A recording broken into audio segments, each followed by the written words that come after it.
Hello, everyone. I am Jordan Hall, and you are listening to the latest Flyers Talk podcast presented by Great Railing. A lot going on in Flyers land. The team is no longer on that long and ugly losing streak. It did get to 10 games. They had 2 of those last year, but the Flyers were able to end it at 10 games. However, they are still treading water. They are still trying to stem the tide and keep things interesting. Keep things interesting in this season. Try to be as competitive as possible and really keep their fans in it going into December and really into the new year. Last year, the season got off the rails around December-ish into January, and really the season became about next year early on. And so the Flyers are trying to be more competitive, and they're trying to stay away from losing streaks like the one they just went through. They went through 2 of them last year. They can't keep doing that. The goal really was to be more competitive this season. So more competitive should be avoiding long skids, staying in games, and being able to win one in a 10-game stretch. So the Flyers failed to do that recently, but they did pick up a win, and then they got back in the loss column most recently with a defeat to the Lightning 4-1. So they are 1-8-3 in their last 12 games, 8-11-5 overall heading into this weekend. But we're going to get into my latest 3 takeaways as the team heads through December now. So number 1, you hear a lot of talk about the buzzwords right now: rebuild, retool. Is it an aggressive retool? Is it a full-on rebuild? John Tortorella the other day talked very openly about this taking time, that it's going to take time for the Flyers to get this right. It could take 1 year, it could take 2 years. He wasn't quite sure, but he admitted that this is going to take time if they're going to do it right. And he was honest about this being built from the ground up, and that he had known that there was other things said previously about getting it fixed quickly and getting this on the tracks and getting it done now. But he's honest about it taking time, and that's a good thing. It's good to have transparency from your head coach. Chuck Fletcher and management has been they've shied away from saying the word rebuild and admitting how long it could take. But I don't think they're naive to the fact that this could take time and that they are going through a transitional phase this year. So my overall point is, I don't know if it really behooves Chuck Fletcher to come out and use the word rebuild. I do think it's vital to be transparent with your fan base. The fans are the biggest investors. They're the ones that drive the whole thing. They're investing money in the team. They're the ones coming to games. They're the ones buying merchandise and really paying the organization. So it's important to be transparent and let them know the direction of the team. But it's so early in this season that does it behoove Chuck Fletcher and the Flyers at all to come out and say, yes, we are rebuilding. We don't think we can win. We are really going from the ground up. I'm not sure it really helps him a ton. What does the message send to what kind of message does it send to the players that are in their late 20s, getting closer to their 30s, guys that think they want to compete and win now? Does it really send a proper message to them that the organization doesn't care about winning right now? Does it really send a message to any of the players that they don't feel like they can win or compete right now? So I think it kind of is a smart way in some ways to just say, hey, we're looking to get more competitive. And we believe we have some youth here, and we believe that things can be better by pushing forward, by being harder to play against, and having a coach like John Tortorella give us direction. So my overall point is, I don't know if it really helps the Flyers a ton, at least Chuck Fletcher, to come out and use the word rebuild.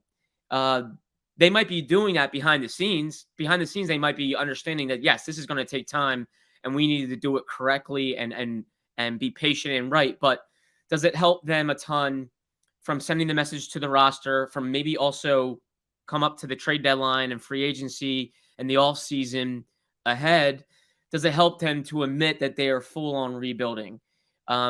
Maybe they could be a little more transparent to the fan base and let people know. And maybe John Tortorella is doing that. Maybe he's the one that's flat out saying this can take time. But the overall most important thing is the Flyers need to get it right. Whether they admit to a rebuild or not, they need to get it right and do it the right way and push forward and start generating an identity, start generating wins, and get the team at least moving in a decent direction where there's a foundation to build upon. That's the most important thing, whether I admit to it or not. So maybe people are making too big of a deal about whether it's called a rebuild or not. The fact is they got to get it right, and at least they have a head coach, I think, that is acknowledging that it needs to be built from the ground up and there's no skipping steps. But I'm not sure you're gonna hear the word rebuild from management or people in house. Hockey folks tend to never want to concede anything. So it's early enough in the season where you are somewhat within reach of a playoff spot. So why admit to it now? Maybe when it comes to December, or excuse me, maybe when it comes to January, February, and in March, as the trade deadline gets closer, the Flyers will have a much probably clearer picture of where they stand, and maybe at that point they will admit that this season is lost, and yeah, we need to focus on next year. But I don't know if it really helps them going into December to admit whether they're rebuilding or not. That's my overall point. Flyers Talk is brought to you by Great Railing. Stop into Great Railing for the highest quality and lowest prices on all your railing, decking, and fencing needs. My second takeaway is just how important Cam Atkinson can be when he gets back to the Flyers. He's getting closer. He's been practicing. He's been cleared for contact, but he has yet to play this season.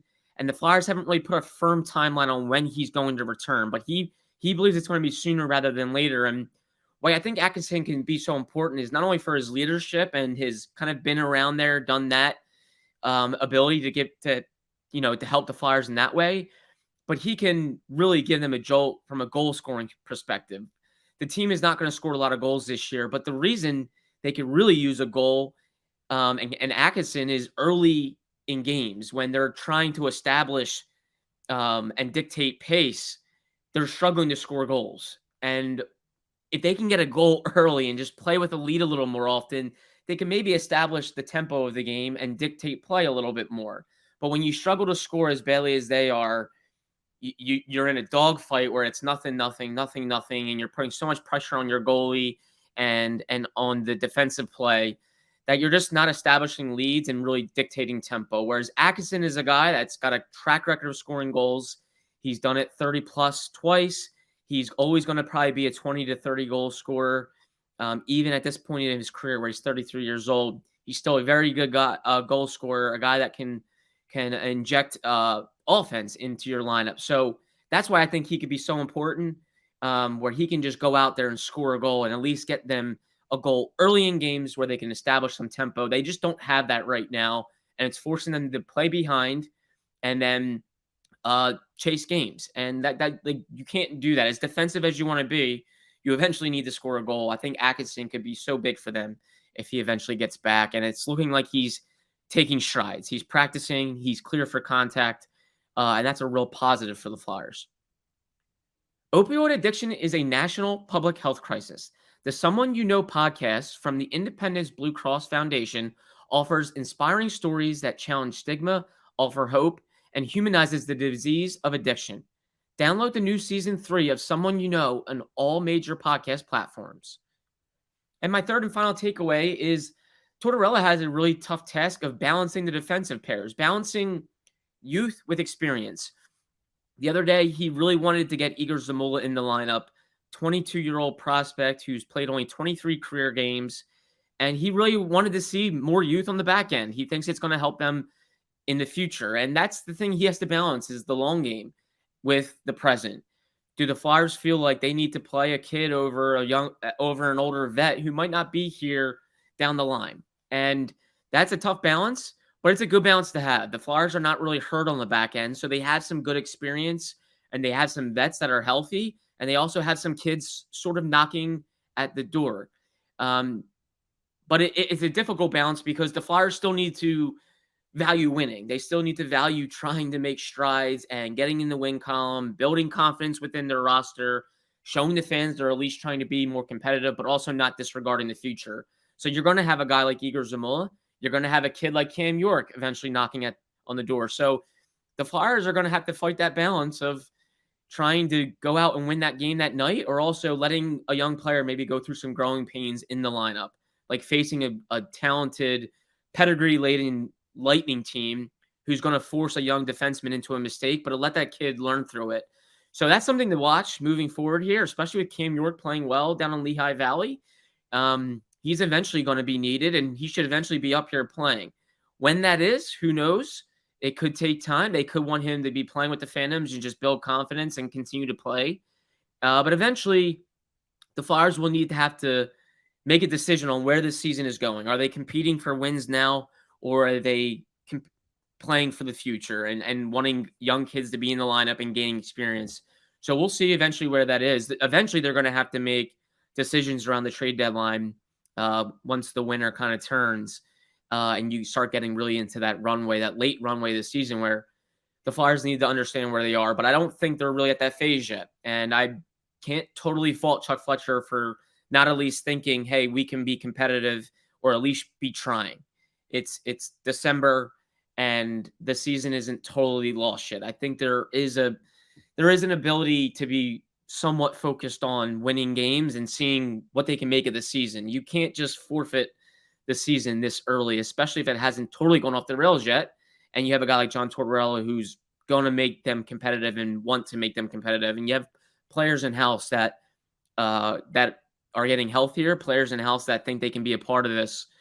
You need to make sure you're sending the right messages throughout the organization, not just to the fan base as well.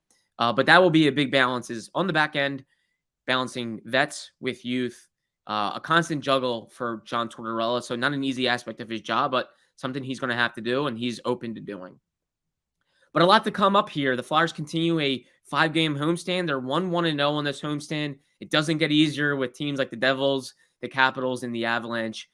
It'll be a good measuring stick for the Flyers to see just how far off they are, or can they stay in these games and start to pick up some wins and keep things interesting. But we'll have it all covered here on the Flyers Talk podcast presented by Great Railing. A big thank you to Ben Berry, my podcast producer, for always being flexible with my time, always grinding away and helping us. A big thank you as well to Flyers fans for always listening to the podcast whenever we have it. Appreciate you listening and being interested. This is the latest Flyers Talk podcast presented by Great Railing. I am Jordan Hall. Thank you so much for listening. Wherever you get your podcast, please rate and listen, and we can't wait to talk to you next time.